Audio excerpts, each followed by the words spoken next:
Habrá quien diga, sí, es cierto que los documentos fueron escritos siglos después, pero sin duda había en la península ibérica una tradición oral anterior en la que se hablaba de la invasión.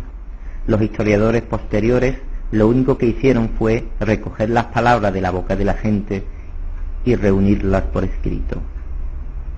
Parece tentador, pero es una conjetura históricamente falsa.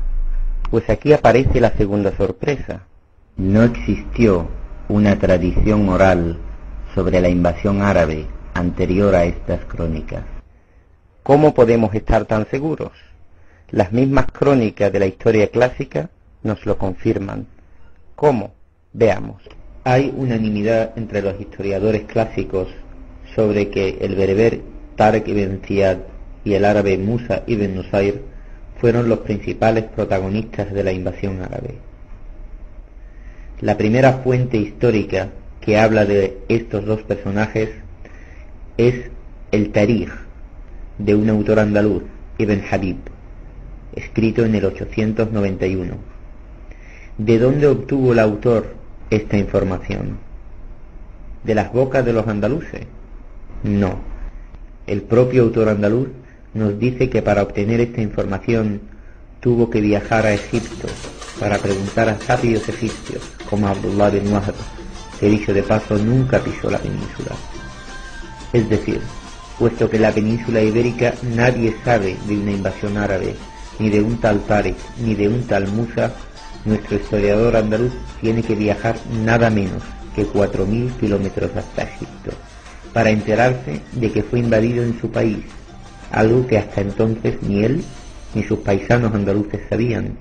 Si hubiera una tradición oral sobre la invasión, ¿para qué se tomaría la molestia Ibn Habib en viajar tan lejos para saber de cómo los árabes le invadieron?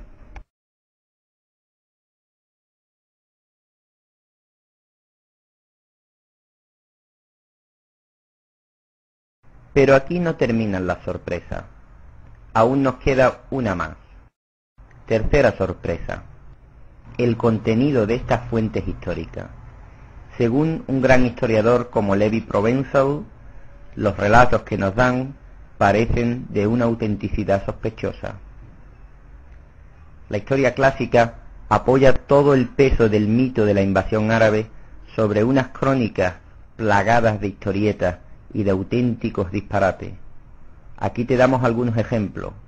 Observa y disfruta. Aquí sobran las palabras.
وحدي في ظلمة ليلي في وحشة دربي همي يثقلني ذنبي يؤلمني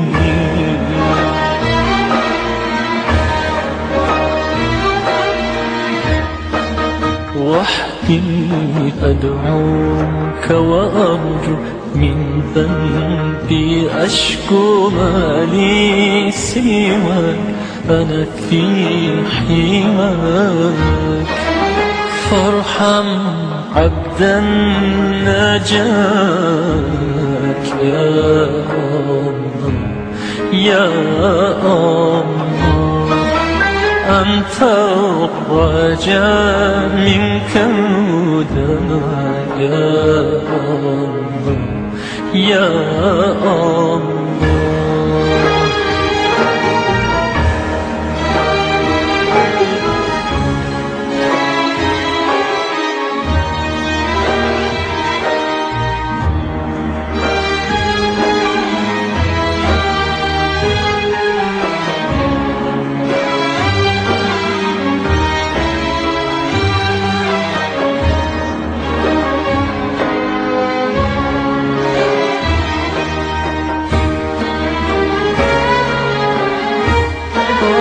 رب هداك ما زلت أسير وعلى العصيان ما عدت قدير فآمن دروبي واغفر ذنوبي فأنا الفقير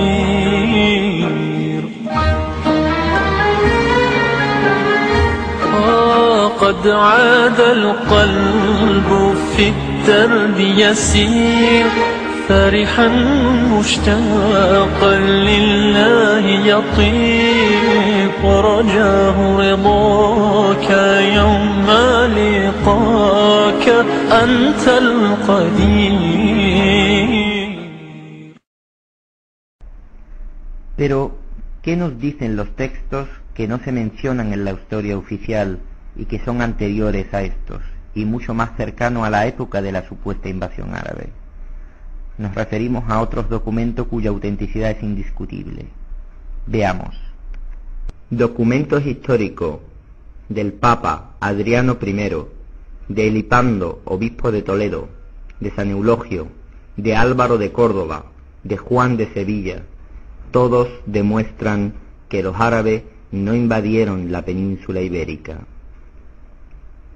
Por ejemplo, el cordobés San Eulogio tuvo que viajar a Pamplona para enterarse por primera vez en la biblioteca del monasterio de Leyre de la existencia del profeta del Islam y de su doctrina, cuando se supone, según la historia oficial, que los árabes llevaban 150 años gobernando en su ciudad. Estos son los testimonios seguros de los contemporáneos que fueron testigos de la inexistencia de árabes en la península a mediados del siglo IX. Pero si no hubo invasión árabe, ¿cómo explicar la mezquita de Córdoba, la Alhambra de Granada, los numerosos escritos arábigo-andaluces, los sabios andaluces? La verdad es que sí hubo una presencia del Islam como idea y estilo de vida, y una presencia del árabe como lengua, pero solo se trató de una presencia cultural. La fuerza de las ideas, y no la fuerza de la espada, fue lo que islamizó a la península. Repasemos la historia de la península ibérica antes de la pretendida invasión árabe. A finales del siglo VI, el estado visigodo y la inmensa mayoría del pueblo eran cristianos.